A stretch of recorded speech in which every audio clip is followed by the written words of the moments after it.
2 months ago, I got laid off with no warning at all. By 3 p.m. on a Monday, the entire company had gone into liquidation.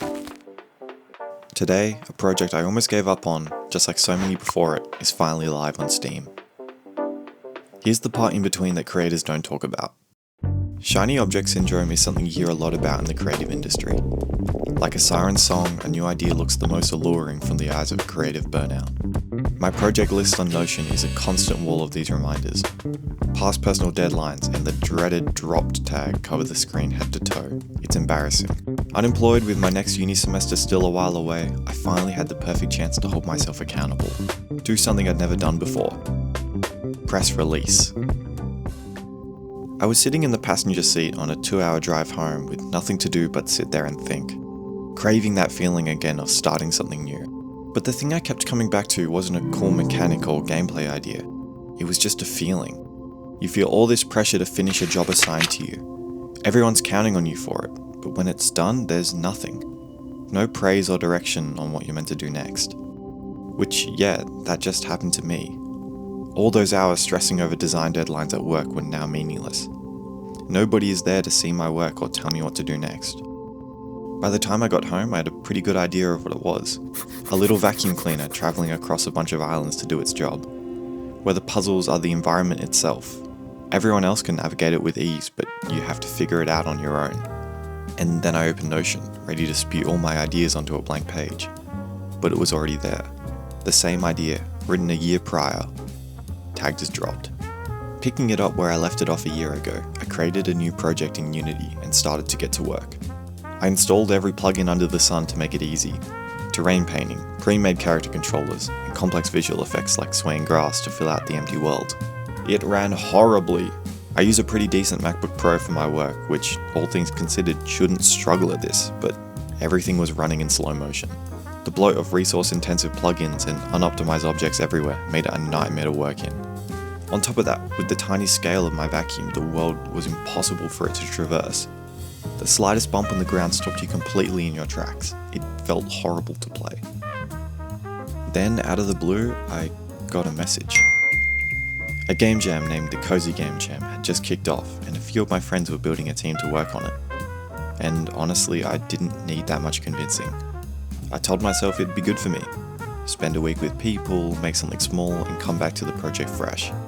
It's shiny object syndrome at its core. That's just what it looks like when it's got an excuse behind it. The game jam was really fun. I got to learn Godot properly for the first time and loved using it. Although we never submitted our game, not because we were under so much pressure we couldn't finish it. We just read the due date wrong. But I came out of that week absolutely loving Godot. So I did the thing that probably should have felt like a disaster and started the entire project from scratch again.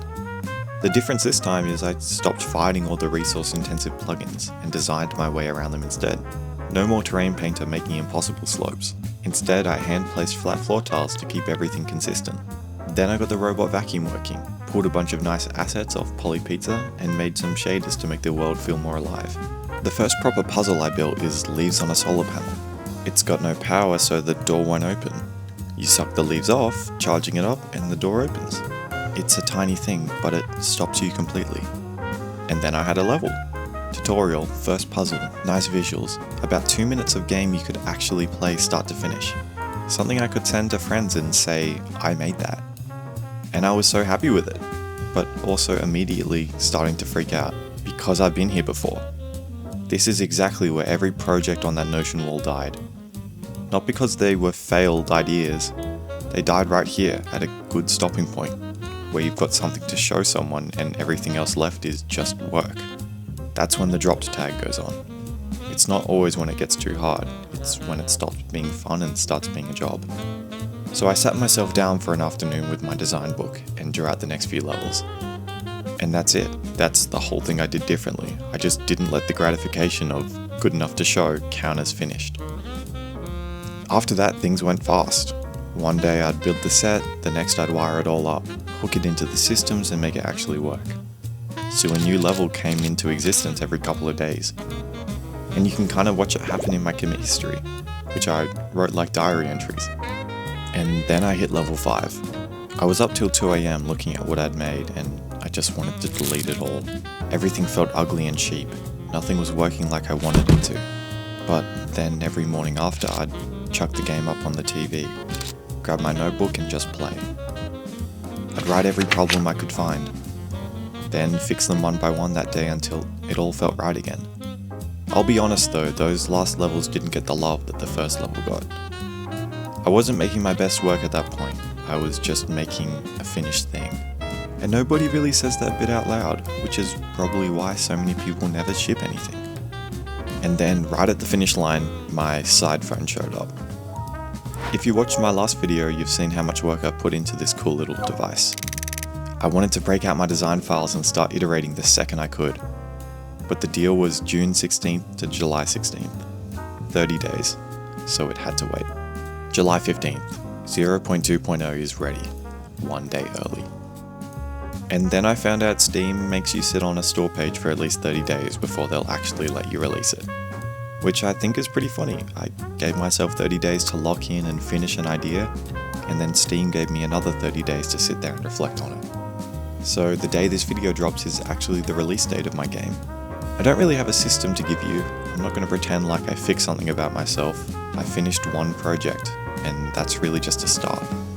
The Notion wall is still sitting there, and most of my ideas are still going to be random thoughts I never touch again. This one just wouldn't leave me alone. I had no job, no classes, no restrictions. And one idea that was so specific and fleshed out, I couldn't think about anything else until it existed. And now it does. I don't have any regrets of the late nights it took to make it happen. Sweeping Home is now live on Steam for both Windows and Mac. It's $1.99 in Freedom Dollars and basically what funds my creative work. The game's only about 30 minutes long, so if you played it and felt like it wasn't right for you, use your Steam refund policy to get your money back. It's only fair. Oh, and also that project I nearly dropped everything for, the side phone, that video is already up. Go watch that and see what I actually got to build for it.